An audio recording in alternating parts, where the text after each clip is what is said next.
When I was 11, I picked stocks. I had the whole wrong idea. I was interested in watching stocks, and I thought stocks were things that went up and down, and I charted them.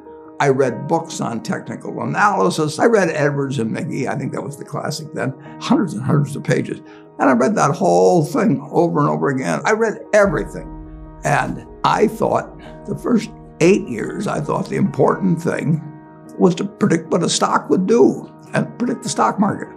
And then I read Ben Graham, when I was 19 or 20.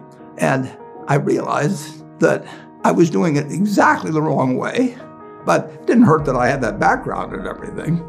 And I rejiggered my mind, and when I read the book, The Intelligent Investor, and from that point, I never bought another stock. I bought businesses that happened to be publicly traded, but I became an owner of a business, and I did not care whether a stock went up or down the next day or the next week or the next month or the next year, and I didn't have any idea what it would do. I didn't know what the stock market would do, but I knew businesses.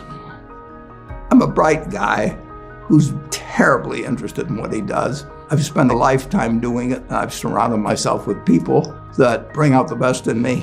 And you don't need to be a genius in what I do. That's the good thing about it. If I went into physics and a whole lot of other subjects, I'd be an also-ran.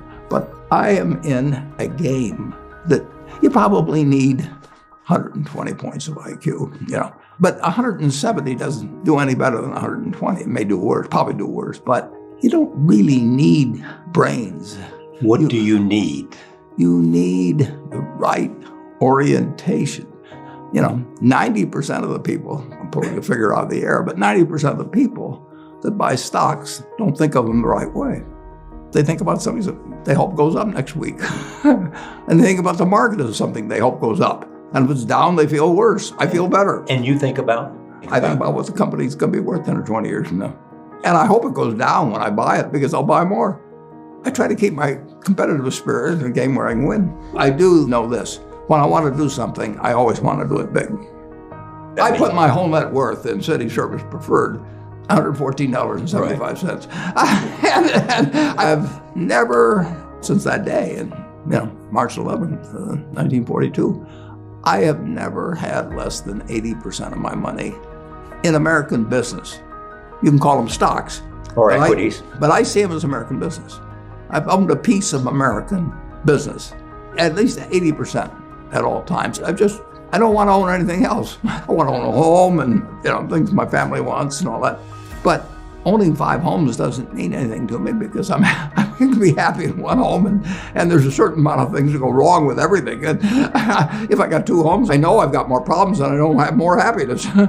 What brings you the happiness? What makes me happiest is what I'm doing.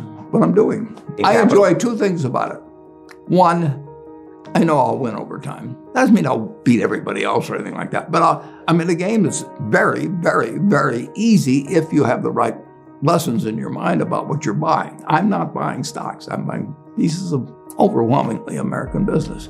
And I'm happy when I'm doing it. I'm happier when stocks are going down, because I can buy more of them with the same amount of money. I'd be happy if I was a farmer. I'd want farmland to go down so I could buy more acreage. It just makes sense. I'll tell you the second thing I really like. I like being trusted by people. I would rather do what I do with partners than do it sitting in a room myself, even though I might make more money that way. Let's pretend there is no stock market. Let's say I had to buy these privately, like you buy a farm privately, like you buy an apartment house privately. They're investments. So you're looking to say, what can I do with money I've saved to put it away so I feel good about getting it back later under any circumstances, but not necessarily on a given moment. But if I have a farm, it's going to take me a while. But people would be so much better if they actually didn't have a stock market in terms of buying businesses. The United States economy, and it's very easy to look at the statistics on it. I mean, more people, a greater percentage of the American population is wealthy now, or having more income now than they've ever had. And if you look at whether Bank of America would give you their average deposit, I mean, you just look at the wealth. The That doesn't mean everybody's wealthy, but it does mean relative to any other period of time. I mean, people have more money now. They get mortgages at lower rates than they've ever gotten. So if they want to buy a house or something, right today, you live in an environment where the bottom 2% in terms of income in the United States, the bottom 5%, and for sure the top 1%, all live better than John D. Rockefeller was living when I was 6 years old. John D. Rockefeller was the richest man in the world. And today, you can get better medicine, better education, better entertainment, better transportation. You can do everything better than he could.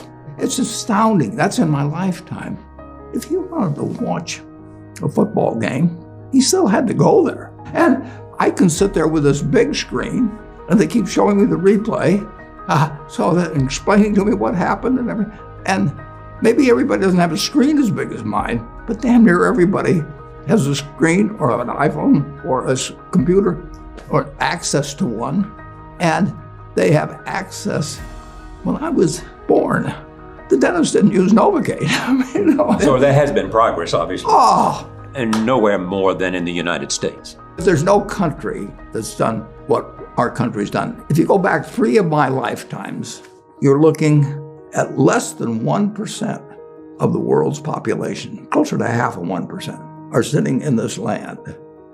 They don't work harder than people in all the rest of the world. I mean, in terms of hours of unpleasant labor, everybody's got hours of unpleasant labor in those days practically. They don't come laden with gold and, they are half of 1%. And they work the same hours, they got the same IQs. They may be a little self-selected in terms of enterprise, in terms of going across oceans and things. And fast forward a couple of lifetimes, and they've got 20% plus of all the bounty in the world. I mean, that is something that has worked like nothing. Just imagine that. If you've gone to anybody, Constitutional Congress, in 1789, if you go to any one of the representatives there, and you said, I want to tell you what this place is going to look like, in 3 more of your lifetimes, your great-great-grandchildren are going to be flying in the skies, they're going to be watching sports all over the world, they're going to be entertained, their medicine. They'd have held you off to a lunatic society of what he's doing. He's getting 50 cars and he's getting a whole bunch of little claim checks. Just think of it. Everything, when Thomas Edison did all the things he did, he made some money, but we're using it. It belongs to us. If you take what an hour of labor delivered to you 100 years ago and what an hour of labor delivers to you now for you and your family, it's unbelievable. Capitalism doesn't say get rid of a referee and a government. We've got a government that can tell capitalism what to do. And they do, and that's just what they should do. And they do it in different ways at different times and all kinds of things. But it's claim checks on future output. That was it. And the claim checks belong to me, so if I want to buy 50 super yachts, I can do it. But what does it mean to me? It can buy more things for other people that are useful to them. It's not evil. The federal government is the boss in the end. And they shouldn't screw up capitalism, and capitalism shouldn't screw up the federal government. It's very simple. It's evolving, always. We started in 1789. We had business, and it's gotten far, far, far, unbelievably more productive for people. And the only thing it can do with what it produces is give it to other people. It isn't like the 50 richest guys in the country can say, I'm just going to eat everything. They're turning out products. iPhone that I have, which I'm probably the least capable guy in the world of working with it, but it makes life better. But that comes with government. So far, we've got the best system. We've got a better system than we used to have, and we'll have a better system 50 years from now. Why are you so sure? Well, I've seen 91 years of it. I've never seen a period where I didn't believe that. Not every aspect. We can go backwards in some. No, it's not. But it's unbelievable what has happened. I mean, just think of it. We've had a civil war. We've had a Great Depression. We've had all these things. Pandemics. Yeah, I'll guarantee you we'll have something, next year and the year after and the year after. But in a herky-jerky but dramatic matter, business moves forward, government moves forward, more important, people move forward.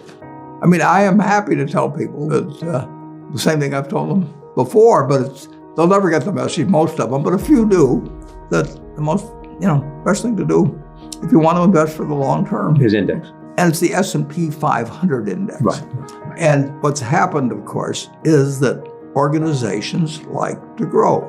So they set up indexes on different industries, different countries. And as soon as you do that, you're violating basically what Jack Bogle said. He says you don't know enough to pick the right businesses, which means you don't know enough to pick the right countries, you know enough